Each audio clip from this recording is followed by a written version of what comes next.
നമസ്കാരം. നമ്മൾ കഴിഞ്ഞ വീഡിയോയിൽ സംസാരിച്ചത് മൈഗ്രെയിൻ തലവേദന ഉണ്ടാവാനുള്ള കാരണങ്ങളെക്കുറിച്ചായിരുന്നു.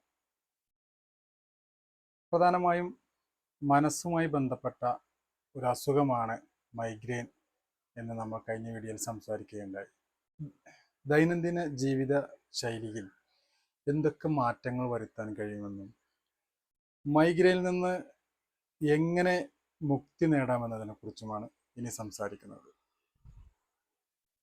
ഞാൻ ചെയ്തു വരുന്ന ട്രീറ്റ്മെൻറ്റ് എന്ന് പറയുന്നത് മാനസികമായ സമ്മർദ്ദങ്ങളിൽ നിന്ന് മോചിപ്പിക്കുക എന്നുള്ളതാണ്. രണ്ടാമത് നമ്മൾ ചെയ്യുന്നത് എനർജി ഉപയോഗിച്ചുകൊണ്ട് മരുന്നുകളില്ലാതെ എങ്ങനെ വേദനയിൽ നിന്ന് മുക്തി നേടാം എന്നുള്ളതാണ്. അതല്ലെങ്കിൽ പ്രാണിക് എനർജി ഉപയോഗിച്ചുകൊണ്ട്, പ്രാണ ഊർജം ഉപയോഗിച്ചുകൊണ്ട് ഒരു മനുഷ്യൻ്റെ വേദനകളെ എങ്ങനെ ഇല്ലായ്മ ചെയ്യാം എന്നുള്ളതാണ് ഞാൻ ചെയ്തുകൊണ്ടിരിക്കുന്ന ഒരു ചികിത്സാ രീതി.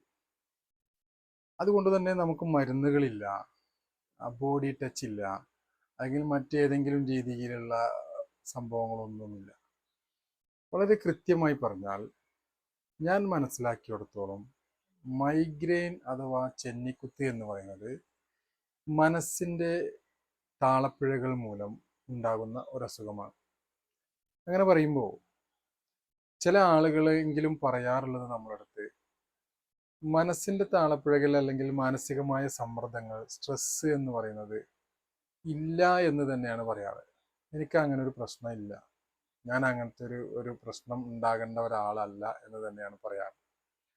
പക്ഷേ നമ്മൾ മനസ്സിലാക്കിയതിൽ ഒരു 80% ആളുകൾക്കും എന്താണ് ഈ സ്ട്രെസ് അല്ലെങ്കിൽ എന്താണ് ഈ സമ്മർദ്ദം എന്നുള്ളതിനെ കുറിച്ച് അറിവില്ലായ്മയാണ് ഇതിന് കാരണം എന്ന് തന്നെയാണ് ഞാൻ മനസ്സിലാക്കിയത്. നമുക്ക് ഇഷ്ടമില്ലാത്ത ഒരു പ്രവൃത്തി മറ്റുള്ളവരുടെ ഇഷ്ടങ്ങൾക്ക് വേണ്ടി ചെയ്യുന്നതാണ് ശരിക്ക് സ്ട്രെസ് എന്ന് പറയുന്നത്.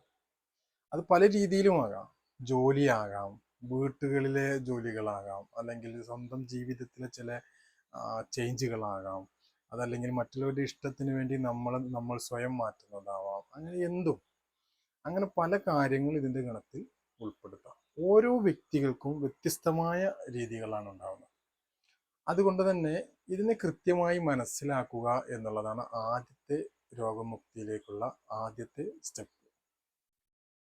ഞാൻ എത്തരത്തിലുള്ള മനസ്സിന് ഉടമയാണ് എന്ന് മനസ്സിലാക്കുമ്പോൾ നമുക്ക് അതിനെ എങ്ങനെ മാറ്റിയെടുക്കാം നമ്മളെ ജീവിതത്തിൽ നിന്ന് എന്ന് മനസ്സിലാക്കാൻ പറ്റും. അതിനു വേണ്ടത് എന്നിൽ കുറവെന്താണെന്ന് മനസ്സിലാക്കാനുള്ള ഒരു എക്സസൈസാണ്.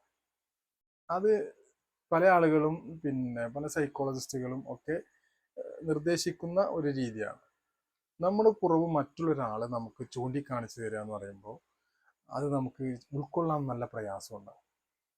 ഞാൻ അത്തരത്തിലുള്ള ഒരു വ്യക്തിയല്ല, അല്ലെങ്കിൽ എൻ്റെ അടുത്ത് അങ്ങനെ ഒരു കുറവുണ്ട് എന്ന് അംഗീകരിച്ചു കൊടുക്കാൻ ഓരോ ആളുകൾക്കും നല്ല പ്രയാസം ഉണ്ടാകും.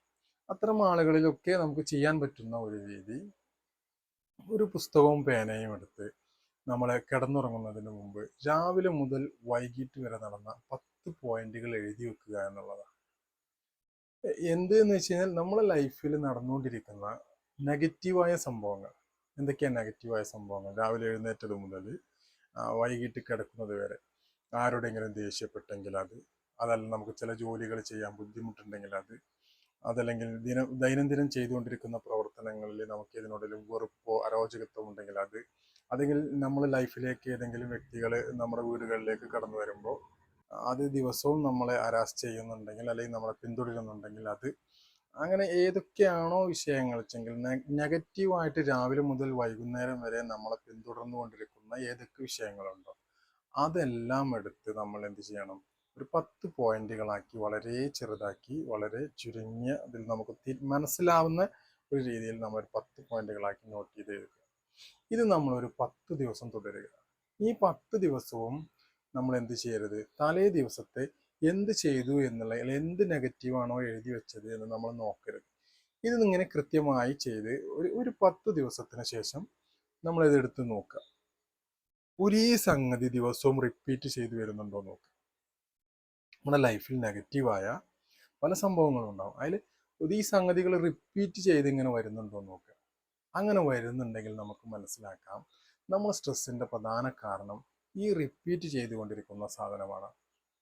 ഈ 10 ദിവസമായിട്ടും ഒരു ദിവസവും പോലും ഗ്യാപ്പില്ലാണ്ട് എല്ലാ ദിവസവും നമ്മളെ ലൈഫിൽ ഇങ്ങനെ റിപ്പീറ്റ് ചെയ്ത് ഒരേ സംഗതി നെഗറ്റീവ് വരുന്നുണ്ടെങ്കിൽ നമ്മൾ സ്ട്രെസ്സിൻ്റെ പ്രധാനപ്പെട്ട കാരണം അതാണെന്ന് നമുക്ക് മനസ്സിലാക്കാൻ പറ്റും. അങ്ങനെ അത് മാറ്റിയെടുക്കാൻ നമ്മളെ ലൈഫിൽ എന്ത് ചെയ്യണം എന്നുള്ളതിനെക്കുറിച്ച് നമ്മളൊരു ഗവേഷണം തന്നെ നടത്തണം എന്നാണ് ഞാൻ പറയുന്നത്. അത് ചിലപ്പോൾ നമ്മുടെ ജീവിത ശൈലിയിൽ ചിലപ്പോൾ നമ്മൾ മാറ്റം വരുത്തേണ്ടി വരും. ചിലപ്പോൾ നമ്മൾ മിങ്കിൾ ചെയ്യുന്ന ആളുകളുമായിട്ട് നമ്മൾ ചിലപ്പോൾ വ്യത്യാസം വരുത്തേണ്ടി വരും, അല്ലെങ്കിൽ അവരുമായിട്ട് നമ്മൾ ചിലപ്പോൾ കുറച്ച് അകലേണ്ടി വരും. ഏതൊക്കെ രീതിയിലാണോ നെഗറ്റീവ് വിഷയങ്ങൾ നമ്മളെ സ്വാധീനിക്കുന്നത് അത് എങ്ങനെയൊക്കെ മാറ്റാൻ പറ്റുമോ എന്നുള്ളതിനെക്കുറിച്ച് നമ്മളൊരു ഗവേഷണം തന്നെ നടത്തണം. എന്നിട്ട് അത് നമ്മളെ ലൈഫിൽ നിന്ന് മാറ്റിയെടുക്കണം. അപ്പോഴാണ് നമ്മൾ ആ സ്ട്രെസ് ഒന്ന് റിലീസ് ആവുകയുള്ളൂ. ഈ സ്ട്രെസ് എന്ന് പറയുന്നത് എപ്പോഴും ഒരു ചെയിൻ പ്രോസസ്സാണ്. ഒരു സംഗതി, ഒരു സ്ട്രെസ് നമുക്ക് ഉണ്ടായിക്കഴിഞ്ഞാൽ അത് നമ്മളെ എങ്ങനെ ഫോളോ ചെയ്തുകൊണ്ടിരിക്കും. നമ്മളത് വേറൊരാൾക്ക് കൊടുക്കും, അയാൾ വേറൊരാൾക്ക് കൊടുക്കും. എങ്ങനെ നമ്മളെ ലൈഫിൽ കുറേ ആളുകളെ, ബന്ധങ്ങളെ, വ്യക്തികളെ നമുക്ക് നഷ്ടപ്പെട്ടുകൊണ്ടിരിക്കും. നല്ല സുഹൃത്തുക്കളെ, അതുപോലെയുള്ള നല്ല നമ്മളെ എന്താ പറയുക, ജോലിയിൽ അല്ലെങ്കിൽ നമ്മളെ വീടുകളിൽ തന്നെ പലർക്കും നമ്മളോട് ശത്രുത ഉണ്ടായിക്കൊണ്ടിരിക്കും. അപ്പം അത്തരം കാര്യങ്ങളിൽ നിന്ന് മാറണമെങ്കിൽ ആദ്യം നമ്മുടെ സ്ട്രെസ് എന്താണെന്ന് നമ്മൾ കണ്ടുപിടിക്കണം. അതിന് പ്രധാനപ്പെട്ട ഒരു വഴിയാണ് ഞാനിപ്പോൾ പറഞ്ഞു തന്ന ഒരു എക്സസൈസ്.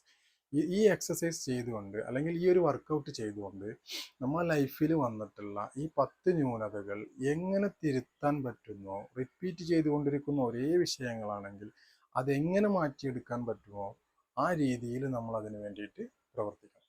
അപ്പോൾ നമുക്ക് നമ്മുടെ അസുഖങ്ങളുടെ ഒരു പകുതി നമുക്ക് മാറ്റിയെടുക്കാൻ പറ്റും. നമ്മുടെ മനസ്സിൻ്റെ കണ്ടീഷൻ മാറുന്നതോടുകൂടി തന്നെ നമ്മൾ അസുഖങ്ങളുടെ പകുതിയോളം നമുക്ക് മാറ്റിയെടുക്കാൻ പറ്റും.